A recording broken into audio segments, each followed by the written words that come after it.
எனக்கு அந்த பாறை வந்து சலான் சொல்லணும், இன்னில் ஆரிஃபுல் ஆன், அதை வந்து நான் இப்போவும் அறிவேன் என்று ரசூல் ஸல்லல்லாஹு அலைஹி வஸல்லம் சொன்னாங்க என்ற அந்த ஹதீஸ்.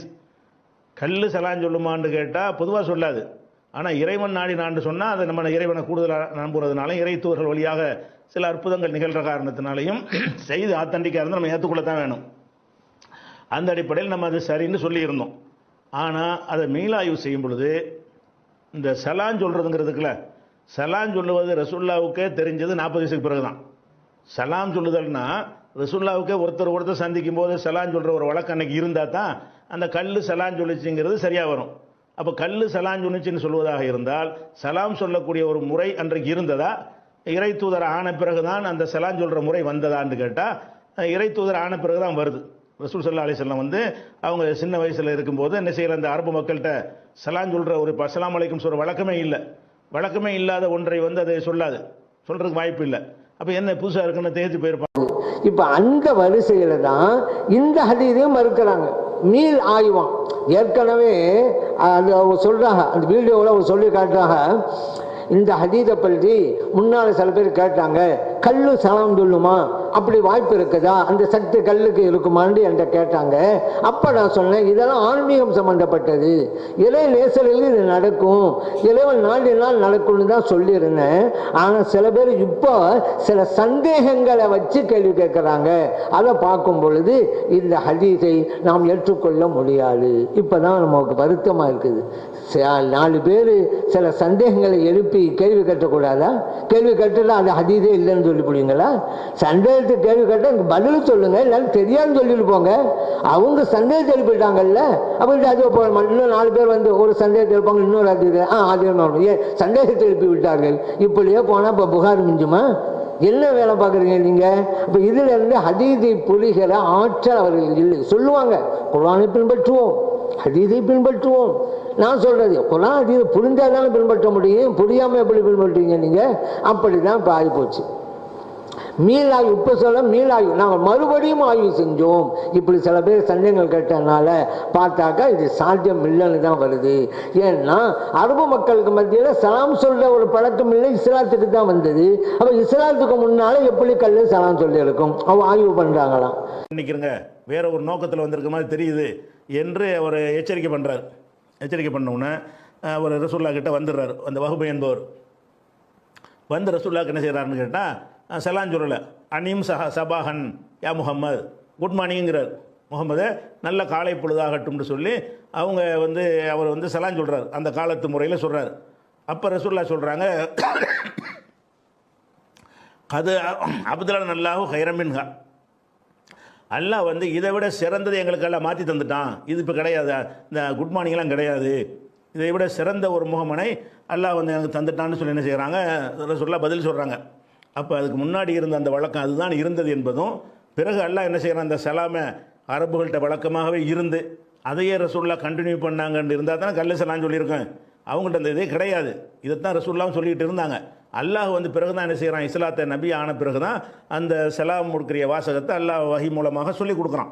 அப்படிங்கிறது ரசூல் ஸல்லல்லாஹு அலைஹி வஸல்லம் என்ன செய்கிறாங்கன்னா சொல்கிறாங்க, அன்னியம் சபாகன்னா திருப்பி அதே மாதிரி பதில் சொல்லாமல் இதை விட சிறந்த அதை எங்களுக்கு தந்துட்டாங்கன்னொன்னே அவர்கிட்ட விசாரிக்க எதுக்கு வந்தேன்னு கேட்க ஒரு ஹதீஸ் சொன்னால் உமேர் இப்னு வஹ்பு, அதில் அவர் சொல்லும்போது வஹ்பு இப்னு உமேர்னு பேரை மாற்றி சொல்லிவிட்டாங்க. அது பிரச்சனை எல்லாருக்கும் உள்ளதுதான், அது வஹ்பு இப்னு உமேர்னு அவங்க சொல்கிறாங்க. ஆனால் அப்படி இல்லை, உமேர் இப்னு வஹ்பு தான். அவர் அந்த காலத்தில் சொல்கிற ஒரு வார்த்தையை கண்மணி நாயகம் ஸல்லல்லாஹு அலைஹி அவங்கள பார்த்து சொன்னார், அன் ஐமோ சபாஹன், காலை நல்ல காலை, காலை நல்வாழ்த்துக்கள், அந்த மாதிரி ஒரு வார்த்தைகள் ஸல்லல்லாஹு சொன்னாங்க. இதெல்லாம் வேணாம், இதை விட சிறந்த ஒரு காணிக்கையை அல்லாஹ் நமக்கு தந்திருக்கிறான். அது அப்தலனல்லாஹு கைரம் மின்ஹா, இதை விடவும் சிறந்த அந்த வார்த்தை அல்லாஹ் தந்திருக்கிறான். அதுதான் அஸ்ஸலாமு அலைக்கும் அப்படிங்கிறது என்று ஸல்லல்லாஹு அலைஹி சொன்னாங்க. இது தபரானி கபீரில் பதிவு செய்யப்பட்டிருக்கு. இந்த காமெடி இஸ்லாத்தில் தானே அஸ்ஸலாமு அலைக்கும்னே வருது. ஸல்லல்லாஹு அப்படி தான் சொல்கிறாங்க. இப்போ தான் நம்ம கிடைச்சிட்டு. அப்போ ஸல்லல்லாஹு அலைஹி வஸல்லம் அவர்கள் நபித்துவம் வழங்கப்படுவதற்கு முன்னாலே எப்படி சலாம்னு வந்திருக்கும் அப்படிங்கிற ஒரு கேள்வியை எழுப்புறாங்க. பாருங்க, இதில் 2 பிரச்சனை இருக்கு. அந்த கல்லு சலாம் சொல்லிச்சல, அரபு மக்களுக்கு மத்தியில இல்லாத ஒன்றை சொன்னது அப்படின்னு சொன்னா இறைவன் தானே சொல்ல வச்சான். இறைவனால் முடியுமா முடியாதா? அரபு மக்கள் உபயோகிக்காத ஒரு வாசகத்தை அந்த கல்லின் மூலம் இறைவனால் வெளிப்படுத்த முடியுமா முடியாதா? அல்லாஹ் தானே வெளிப்படுத்துறான். அது மனிதர் ஒரு அற்புதத்தை செஞ்சாலும் சரி, அல்லது ஒரு மனிதர்கள் ரெண்டு வகை, நபிமார்கள் வழிமார்கள், அல்லாஹ் தான் வெளிப்படுத்தலாம். இது இறைவனால் முடியுமா முடியாதா? First subject. இல்லை, இறைவனால் முடியும். இல்லைன்னு சொல்ல என்ன வந்துடும்? அப்போ ஒரு கல் தமிழ்நாட்டில் பேசலாம், தமிழர்களுடைய வழக்கத்தில் உள்ளதை தான் அந்த கல் பேசும் அப்படிங்களா? குஜராத்தில் பேசலாம், குஜராத் மாநிலத்தில் வாழ்கின்ற மக்கள் வழக்கத்தில் என்ன வாசகத்தை வச்சிருக்காங்களோ அதைத்தான் அல்லாஹ்வால் பேச வைக்க முடியும் அப்படின்னு சொல்லுங்களா? அல்லாஹ் நினைத்தா எப்படி செய்ய முடியும்ல? ஒரு கண்ட்ரோல் கொண்டு வர முடியாது இல்லை இறைவனுடைய சக்தியை. ஆனால் கண்ட்ரோல் கொண்டு வருவாங்க. ஏன்னா இறை நேசர்களால் உதவி செய்ய முடியும்னு கேட்டால் அது எப்படி முடியும்? அல்லாவுக்கு தான் முடியுமாங்க. அப்போ உயிராக உள்ளவங்கலாம் எப்படி இந்த உதவி செய்யறாங்க? அவங்க உயிராக இருக்கிறாங்க, அதெல்லாம் உதவி செய்ய முடியுமாங்க? அதான் நான் கேட்கறேன், அவர் உயிராக இருந்தா என்ன, செத்து போனா என்ன, இறந்து போனா என்ன, மகிழ்த்தா போனா என்ன? செய்வது இறைவன் தானே. அப்ப இறைவனுடைய சக்தியை நீங்கள் கண்ட்ரோல் பண்ணீங்களா? இறைவன் தான் உதவி செய்யலாம். நம்ம சொல்றோம் உயிராக இருப்பவர்கள் மூலமாகவும் உதவி செய்வான், இறந்து போனவர்கள் மூலமாகவும் உதவி செய்வான். அப்ப அல்லாஹ்வுடைய ஆற்றல் அளப்பரியதுங்கிறோம். ஆனால் வகைபல சொல்றாங்க இல்ல, இறைவன் உயிரோடு இருப்பவர்கள் மூலமாகத்தான் உதவி செய்வான், இறந்து போன மூலமாக உதவி செய்ய முடியாதுன்னு சொன்னா இறைவனுடைய ஆற்றலுக்கு ஒரு கண்ட்ரோல் கொண்டு வர்றாங்க, ஒரு வரமுறை ஏற்படுத்துறாங்க. இதுதான் ஷிர்க் அப்படிங்கிறது நான் சொல்றது. அதே போல இங்க இறைவன் பேச வைக்கலாம்னு சொன்னா அந்தந்த மக்கள், அரபு மக்கள்னா அரபு மக்கள் வழக்கத்தில் உள்ளதான் அந்த கல் பேசுவோம், அரபு நாளில் உள்ள கல்.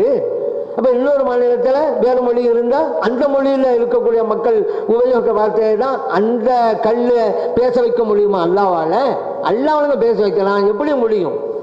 அடுத்து இந்த கல் சலாம் சொல்லிச்சுல்ல, அந்த அவன் நடைமுறையில் இல்லைன்னே வச்சுக்கிடுவோம். அப்போது அஸ்ஸலாமு அலைக்கும்ங்கிறது இல்லை. ஆனால் அந்த கல் சொல்லுது, நபி ஸல்லல்லாஹு அலைஹி வஸல்லம் பார்த்து அஸ்ஸலாமு அலைக்கும் அப்படிங்கிறது. ஸல்லல்லாஹு அலைஹி வஸல்லம் அவர்களால் விளங்க முடியுமா விளங்க முடியாதா? சலாம்டா என்ன? சாந்தி சமாதானம், அரபி மொழி. ஸல்லல்லாஹு அலைஹி வஸல்லம் அரபி மொழி பேசக்கூடியவங்க. அஸ்ஸலாமு அலைக்கும் என்று கல் சொன்னா புரியுமா புரியாதா? ஏன் அவங்க அரபி மொழி பேசக்கூடியவங்க தானே. ஒன்றும் வேணாம். இப்போ நம்ம தமிழ்நாட்டில் ஒரு இலை மறுப்பாளர் ஒருவர், அவருக்கு நம்ம தமிழில் சொல்ல வச்சுங்க, ஆனால் அவங்களுக்கு சலாம் சொல்லக்கூடாதுங்கிறது தனி சப்ஜெக்ட். நான் உதாரணத்துக்கு காமிக்கிறேன். அவருக்கு சாந்தியும் சமாதானம் உங்களுக்கு உண்டாகட்டும்னு நான் சொல்கிறேன். அவர்கிட்ட அவங்கள்ட்ட இந்த சலாம் சொல்ல வழக்கம் இல்லை, ஆனால் தமிழில் சொல்கிறேன் சாந்தி சமாதானம் உண்டாகட்டும். புரிவாரா இல்லையா? புரியும்ல. ஏன்? அவர் தமிழ் பேசக்கூடியவர். நபி ஸல்லல்லாஹு அலைஹி வஸல்லம் அவர்கள் அரபி பேசக்கூடியவங்க.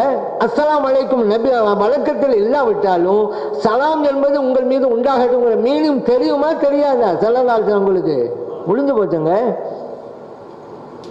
சரி, இவர்கள் நபித்துவம் வழங்கப்படுவதற்கு முன்பே இப்படி அற்புதத்தை நிகழ்த்த முடியுமா அப்படிங்கிற ஒரு கேள்வியை வைக்கிறாங்க. முடியும். இன்னும் போன சலாம்ங்கிற வார்த்தையை அல்லாஹ் குர்ஆன்ல சொல்லி காட்டான். வேறு நபிமார்கள் சொல்வதையெல்லாம் ஈசா அலைஹிஸ்ஸலாம் சொல்றாங்கல்ல, குழந்தையா இருந்தபோது தொட்டு இல்லையே, வஸ்ஸலாமு அலைய யௌம உலித்து வ யௌம அமூத்து வ யௌம உபஅத்து ஹய்யா. அல்லாஹ்வுடைய அந்த சாந்தி சமாதானம் நான் பிறந்த போதும், நான் மரணிக்கின்ற போதும், நான் ஹயாத்தாக எழுப்பப்பட போதும் எனக்கு உண்டாகட்டும் அப்படிங்கிறாங்க. இப்போ ஒரு ஆள் அங்கிருந்து வந்து அது எப்படி ஈசா தான் சொல்லியிருக்க முடியும்? அஸ்ஸலாமுங்கிறது அரபி வார்த்தையாச்சே. ஈசா அலைஹிஸ்ஸலாம் அரபி மொழியை பேசவே இல்லையே, அவங்க சுரியானி பாஷையில பேசுனாங்க. அப்போ அஸ்ஸலாம்னு எப்படி அவங்க சொல்லியிருக்க முடியும்னு கேட்கலாமா? சலாம் என்பதற்கு எந்த வார்த்தை அவங்க மொழியில் இருக்குதோ அதை பேசியிருப்பாங்க, அவ்வளவுதான். அதே போல குர்ஆன்ல அல்லாஹ் மூசா அலைஹிஸ்ஸலாம் சொல்லி காட்டுறான், வஸ்ஸலாமு அலா மனித்தபஅல் ஹுதா. சலாம் என்பது யார் நேர்வழியில் இருக்கிறாங்களோ அவங்களுக்கு தான். அது எப்படி மூசா அலைஹிஸ்ஸலாம் சொன்னாங்க அஸ்ஸலாம்னு? அவங்க ஹிப்ரு மொழியில பேசுனாங்க, அந்த மொழியில சலாம்லாம் கிடையாது. அதனால இந்த ஆயத்தை ஏற்றுக்கொள்ள மாதிரி யாராவது சொல்லுவாங்களா? சரி, சுலைமான் அலைஹிஸ்ஸலாம் கடிதம் எழுதினாங்க பல்கிஸ் அலைஹிஸ்ஸலாத்துக்கு, இன்னஹு மின் சுலைமான் வ இன்னஹு பிஸ்மில்லாஹிர் ரஹ்மானிர் ரஹீம் எழுதுறாங்க. இது சுலைமான் அலைஹிஸ்ஸலாம் அவர்கள் எழுதிய கடிதம். பிஸ்மில்லாஹிர் ரஹ்மானிர் ரஹீம். இப்போ ஒரு ஆள் வர்றாரு, பிஸ்மில்லாஹிர் ரஹ்மானிர் ரஹீம்ங்கிறது அரபி வார்த்தை இல்லைங்க. எப்படி இந்த சுலைமான் அலைஹிஸ்ஸலாம் இது சொல்லியிருக்க முடியும் சொல்றது? அவர் லாங்குவேஜில் பிஸ்மில்லாஹிர் ரஹ்மானிர் ரஹீம் என்பதற்கு என்ன வார்த்தைகளோ அதை வச்சு அவங்க எழுதியிருப்பாங்க. இப்படி தான் ஒவ்வொன்றும் புரியும். அதனால் அஸ்ஸலாமு அலைக்கும் கல் சொன்னால் அதோடைய மீனிங் நபி ஸல்லல்லாஹு அலைஹி வஸல்லம் அவங்களுக்கு கட்டாயமாக தெரியும். ஏன் அவங்க அரபி மொழி பேசக்கூடியவங்க தான். இதில் ஒரு சப்ஜெக்டே இல்லை. எல்லாம் அல்லாஹ் வந்து காட்டி இருந்தான்னு சொன்னால் நபியாகும் போது அதிர்ச்சியில் அடைஞ்சிருக்க மாட்டாங்க. ஜிப்ரீல் வரும்போது இவங்கள தான் எதிர்பார்த்துட்டு இருந்தேன் என்று சொல்கிற மாதிரி அதை வந்து எடுத்திருப்பாங்க. அவங்களுக்கு இது வந்தவன் அதிர்ச்சி அடைஞ்சு என்னென்று விளங்காமல் இதனுடைய கான்செப்டே விளங்கலை. சலாம்லாம் சொன்னிச்சின்ற அளவுக்கு விளங்கி இருந்தாங்கன்னு சொன்னால் அப்போ இறைவன்கிட்டருந்து அறிஞ்சு இறைவன்கிட்டருந்து செய்தி வருதுன்னு புரிந்து கொள்றதுக்கு வாய்ப்பு இருக்கிறது. இந்த விஷயமே விளங்காமல் வந்து என்ன செய்கிறாங்க, வரக்காங்கிறவர்கிட்ட ஹதீஜா நாயை அழைச்சிக்கிட்டு போகிறாங்க. வரக்கா தான் சொல்கிறாரு, உங்களுக்கு வந்து ஜிப்ரீல் தான் வந்து நாமூஸ் வந்திருக்கிறாரு. நாமூஸ்னா அவங்கள ஜிப்ரீலை நாமூசும்பாங்க. அவர் தான் வந்திருக்கிறாரு, மூசாவுக்கு அவர் தான் வகையை கொண்டு வந்தார், அவர் தான் நீங்கள் பார்த்துருக்குறீங்க, கவலைப்படாதீங்க, பயப்படாதீங்க, உங்களை வந்து ரொம்ப தொல்லைப்படுத்துவாங்க, ஊரை விட்டு வெளியேற்றுவாங்க, அந்த நேரத்தில் நான் இருந்தேன்னு சொன்னால் உங்களுக்கு பக்கபலமாக இருப்பேன்ட்டு இப்படிலாம் சொன்ன பிறகு தான் ரசூலுல்லாவுக்கு நம்ம நபியாக ஆகியிருக்கோங்கிறது உறுதியாகுது. அப்படி இருக்கக்கூடிய நேரத்தில் 40 வயசுக்கு முன்னாடி அந்த அறிகுறிகள்லாம் காட்டி நபிங்கிறக்கூடிய சிம்டம்ஸ் எல்லாம் காட்டினான் என்பதும் என்ன இல்லை. அப்படி இருந்துச்சுன்னா அந்த இதுக்கெல்லாம் பயந்துருக்க மாட்டாங்க. ஜிப்ரீல் வந்தவுடனே சரி அல்லாஹ் தான் நமக்கு தூதராக்கியிருக்கிறானே, முன்னாடி நமக்கு எல்லாம் இதெல்லாம் காட்டி தந்திருக்கிறானே அப்படின்னு நினைத்திருப்பார். இதெல்லாம் வச்சு பார்க்கும் பொழுது அந்த செய்தியில் வந்து பிழை இருக்குது, அப்படி வாய்ப்பு இல்லை. நபி ஆகிறதுக்கு முன்னாடி வந்து அந்த சலாம் சொல்கிற ஒரு வழிமுறையே கிடையாது, அல்லாஹ் பிந்தி தான் அதை மாற்றி கொடுத்தான், அந்த மக்கள்கிட்ட அந்த வழக்கம் இருந்தது கிடையாது என்று இந்த தபரானி ஹதீஸில் இருந்து வழங்குகிறது. அதே மாதிரி ஆதம் அலைஹிஸ்ஸலாமுடைய ஹதீஸில் இருந்து நம்ம என்ன செய்கிறது, அது வகையில் நல்லா அறிவிச்சு கொடுத்தது தானே, அது வழங்குகிறது. அதனால் அந்த கருத்தை நம்ம மாற்றிக்கொள்கிறோம். அந்த ஹதீஸ் வந்து ஒரு ஏற்புடைய ஹதீஸ் அல்ல என்றதை நம்ம என்ன செய்கிறோம், தெரிவிச்சுக்கிறோம். அடுத்து இவங்க சொல்கிறாங்க, ஸல்லல்லாஹு அலைஹி வஸல்லம் அவர்கள் திடுக்கிட்டு பயந்தாங்கல்ல, போத்துங்கன்னாங்கல்ல. அப்போ நபிங்கிறது அவங்களுக்கு தெரியாதுங்க, தெரிஞ்சிருந்தாலும் எதிர்பார்த்துக்கிட்டே இருப்பாங்களே அப்படின்னு ஒரு வார்த்தை சொல்கிறாங்க. ஸல்லல்லாஹு அலைஹி வஸல்லம் அவர்கள் இறை தூதராக அனுப்பப்படுவதற்கு முன்பே பல அற்புதங்கள் நிகழ்ந்தன. அதில் ஒன்று தான் நபி ஸல்லல்லாஹு அலைஹி வஸல்லம் அவர்கள் குழந்தையாக இருந்தபோது அவர்கள் நெஞ்சு பிளக்கப்பட்டு இதயம் எடுக்கப்பட்டு தூய்மை செய்யப்பட்டு மறுபடியும் அதிலே வைக்கப்பட்டது. இப்பட்ட ஹதீஸ் முஸ்லிம்ல இருக்கு. இந்த ஹதீஸ் சின்ன பிள்ளையாருக்கு நடந்தது, சஹீஹான ஹதீஸ். நபித்துவத்துக்கு முன்பே அற்புதம் அவர்களுக்கு நடந்தது. ஆயிஷா சித்திகா ரலியல்லாஹு அன்ஹா அவங்களே சொல்றாங்கல்ல, அவ்வளுமா புதிய பிஹி ரசூலுல்லாஹி ஸல்லல்லாஹு அலைஹி வஸல்லம் மினல் வஹி. இறைத்தூதர் ஸல்லல்லாஹு அலைஹி வஸல்லம் அவங்களுக்கு முதலாக ஆரம்பமாக வந்த வகை என்னன்னு கேட்டா அர்-ருயா ஸாலிஹா, ஸாலிஹான கனவு. அதுதான் ஃபர்ஸ்ட் வந்தது. அதுக்கு பிறகுதான் தனிமையில இருக்கணுங்கிற ஆர்வமும் விருப்பமும் அவங்களுக்கு ஏற்பட்டது. அதனால தான் ஹிரா குகைக்கு அவங்க போய் அங்கே தங்கி வணக்க வழிபாட்டில் ஈடுபட்டாங்க. அப்பதான் மலக்கு வந்து குர்ஆனை இறக்கி கொடுத்தாங்க. இக்ரா பிஸ்மி ரப்பிக்கல் லதீ ஹலக்ங்கிறது. இது புகாரியிலே பதிவு செய்யப்பட்ட ஹதீஸ். நபித்துவம் வழங்கப்பட்டு நம்ம சொல்றோம்ல, ஹிரா குகைக்கு ஜிப்ரீல் அலைஹிஸ்ஸலாம் வந்து இக்ரா நபி அவர்களே ஓதுங்கள் அப்படின்னு சொன்னதுதானே ஆரம்பம்னு சொல்றோம். ஆனா ஆயிஷா சித்திகா ரலியல்லாஹு அன்ஹா சொல்றாங்க, இதுக்கு முன்பே ஆரம்பமாகிவிட்டது கனவுகள். அந்த கனவு மூலமாக தான் தலைமையில் இருக்கணும்னு சலாசலம் விரும்புறாங்க. ஆகவே தான் ஹிரா குகைக்கு போவாங்க. அப்ப நபித்துவத்திற்கு முன்பே அவர்களுக்கு இறை செய்தி வந்தது என்பதை புகாரில் பதிவு செய்யப்பட்ட ஹதீஸ் சொல்கிறது. ஆயிஷா சித்திகா ரலியல்லாஹு அன்ஹா அவங்க அறிவிக்கிறாங்க. அடுத்து இவங்க நடுங்கினாங்கல்ல, என்னென்று தெரியாதனாலதான் நடுங்கினாங்க. அப்படி கிடையாது, என்னென்னு தெரிஞ்சதுக்கு பிறகே நடுக்கம் ஏற்பட்டு இருக்கிறது நபி ஸல்லல்லாஹு அலைஹி வஸல்லம் அவங்களுக்கு. எப்படி நபி ஸல்லல்லாஹு அலைஹி வஸல்லம் சொல்றாங்க, ஒரு தடவை நான் நடந்து போய்கிட்டே இருந்தேன், வானத்தில் ஒரு சப்தம் கேட்டது, அண்ணாந்து பார்த்தேன், ஒரு மலக்கு குருசியில கட்டில உட்கார்ந்துட்டு இருக்கிறாங்க. பைனசமாயி வல்லாறு, அந்த குருசி எப்படி இருக்குது, வானம் பூமிக்கு மத்தியில இருக்கக்கூடிய பிரம்மாண்டமான குருசி, அதுல அந்த மலக்கு இருந்துகிட்டு இருக்கிறாங்க. பார்த்த உடனே நான் திரும்பி வந்தேன், எனக்கு பயம் ஏற்பட்டு விட்டது, நடுங்கி வந்தேன். அந்த மலக்கு யார் தெரியுமா? சலாம் சொல்றாங்க, இதுதான் இப்ப நமக்கு பாயிண்ட். அந்த மலக்கு யார் தெரியுமா? நான் ஹிரா குகையில் இருக்கும்போது வந்தாங்கல்ல அந்த மலக்குங்கிறாங்க நபி ஸல்லல்லாஹு அலைஹி வஸல்லம் அவர்கள். நான் வீட்டுக்கு வந்தோடனே நான் சம்மில் ஊனி போர்வை போத்துங்கன்னு சொன்னேன். புகாரில் பதிவு செய்யப்பட்டிருக்கு. இங்க நபியா வந்துட்டாங்க. ஏன்னா அந்த வஹாபி வச்ச ஆதாரம் என்ன? நாம் நபியா வரப்போகிறோம் என்று முன்பே தெரிந்திருந்தால் எப்படி அவர்களுக்கு நடுக்கம் ஏற்பட்டும் கேட்டாங்கல்ல. நபியா வந்ததுக்கு பிறகுதான் இந்த நடுக்கம். நான் நெருங்கினேன், மலக்கை பார்த்தேன். அதனால தான் அந்த மலக்கு யாரு? ஹிரா கோய்க்கு வந்தாங்க. அப்ப நபித்துவத்திற்கு பிறகும் இந்த நடுக்கம் ஏற்பட்டு இருக்கிறது அல்லவா? அதனால் தெரியாது என்பதனால் அல்ல, அந்த இடத்திலே ஏற்பட்ட திடுக்கத்தின் காரணத்தினாலும் அந்த பிரம்மாண்டமான மலக்குடைய உருவத்தை பார்த்தனால்தான் அவங்களுக்கு அப்படி ஏற்பட்டது அப்படிங்கிறது தான். அதே போல நபி ஸல்லல்லாஹு அலைஹி வஸல்லம் அவர்களின் கல்வி மூலமாக அல்லாஹு தஆலா சலாம் சொல்ல வச்சாங்கல்ல, சில கற்களுக்கு சில பொருட்களுக்கு அல்லாஹ் அந்த உணர்வை ஏற்படுத்தி கொடுப்பான். இதை நம்ம குர்ஆனிலே கூட பார்க்கலாம். கல் என்று வருகின்ற போது அல்லாஹ் குர்ஆன் சொல்றான்,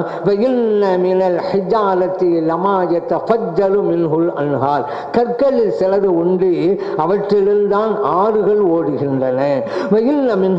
இன்னும் கற்களில் சில உண்டு, அது பிளந்து அதிலிருந்து தண்ணீர் வெளிப்படுகிறது. இன்னும் சில கற்கள் உண்டு, அல்லாஹ்வுடைய அச்சத்தின் காரணத்தினால அந்த கற்கள் எல்லாம் கீழே விழுகின்றன என்று அல்லாஹ் சொல்றான். சில கற்கள் தான், எல்லா கற்கள்லையுமா தண்ணி. இப்போ சில மலைகளுக்கு நம்ம குற்றாலத்துக்கு போவோம், அங்கே மலைகள்லேருந்து தண்ணீர் ஓடுது. எத்தனையோ மலையெல்லாம் இருக்குது, பல்லாவரம் மலை இருக்குது, அங்கே ஓடவா செய்யுது தண்ணியெல்லாம்? இல்லை. சில கற்கள் அதே போல தான் சில கற்கள் இறைவோட அச்சத்தால், இறைவோட அச்சங்கள் மனிதர்களுக்கு ஏற்படும். கல்லுக்கு எப்படிங்க அதுக்கு உணர்வு இருக்கிறதா? புதிதான அழிதல் இருக்கிறதா? அல்லாவோட அச்சம் எப்படிங்க ஏற்படும் கேட்கலாம். இறைவன் சொல்லுகிறான் சில கற்களுக்கு உண்டு அப்படின்னா அல்லாஹ் கொடுத்து வச்சிருக்கான்னு அர்த்தம். இப்போ ஸல்லல்லாஹு சொன்னாங்கல்ல, உஹுதுன் ஜபலுன் யுஹிப்புனா வ நுஹிப்புஹு. உஹது மலை நம்மை நேசிக்கிறது, அதை நாம் நேசிக்கிறோம். புகாரில் பதிவு செய்யப்பட்ட ஹதீஸ். உஹதுங்கிறது கல் மலை தானே. பிரியம் என்பது உள்ளம் சார்ந்தது அல்லவா? அது மனிதர்களுக்கு உண்டு. கல்லுக்கு எப்படி இந்த உணர்வு வரும்? அடுத்தால் நேசிக்கணும், அவங்க மேலே பிரியப்படணும். அப்படி எப்படி வரும்? இறைவன் சில கற்களுக்கு இந்த தன்மையை கொடுக்கிறான். குர்ஆன்ல இன்னும் சொல்லலாம், வயிம்மின் ஷைஇன் இல்லா யுஸப்பிஹு பிஹம்தி.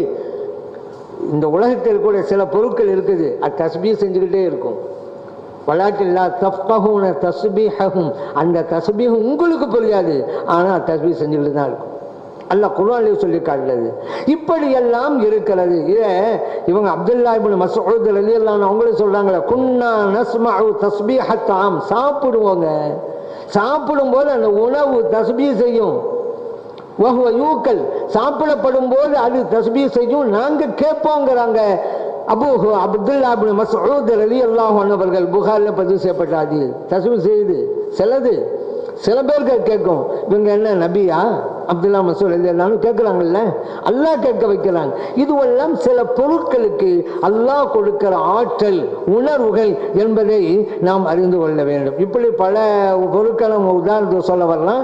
இதுவே போதுமான ஒன்று என்பதால் இத்தோடு நான் முடிக்கிறேன். அதனால நபி ஸல்லல்லாஹு அலைஹி வஸல்லம் அவர்கள் இந்த சலாமை கேட்டார்கள். அல்லாஹ் வெளிப்படுத்தினான். அல்லாஹ்வால முடியும். அரபு கட்ட பழக்கத்தில் இருக்கு, பழக்கத்தில் இல்லை. அல்லாஹ்வால முடியும். அல்லாஹ் தான் பேச வைக்கலாம். அந்த கல்லை முடிஞ்சு போச்சு. அந்த கல்லை அரபியில தான் சொல்லுது. அரபி வழக்கத்தில் அஸ்ஸலாமு அலைக்கும் இருக்குதோ இல்லையோ, அஸ்ஸலாமு அலைக்கும் நபி ஸல்லல்லாஹு அலைஹி வஸல்லம் அந்த மீனிங் பிரியும். ஏன்னா அந்த இஸ்லாத்துல தான் அந்த சலாம் வந்தது என்றிருந்தால் கூட அஸ்ஸலாமு அலைக்கும் கூடிய அந்த அழுத்தம் அவர்களுக்கு புரியும் என்பதனால இதில் எந்த விதமான இடையூறோ தடையோ கிடையாது புரிவதற்கு. ஆகவே இந்த ஹதீஸை நாங்கள் ஒப்புக்கொள்ள மாட்டோம் என்று இவர்கள் சொல்வது கொஞ்சம் கூட பொருந்தாது என்பதை நான் உங்கள் கவனத்திற்கு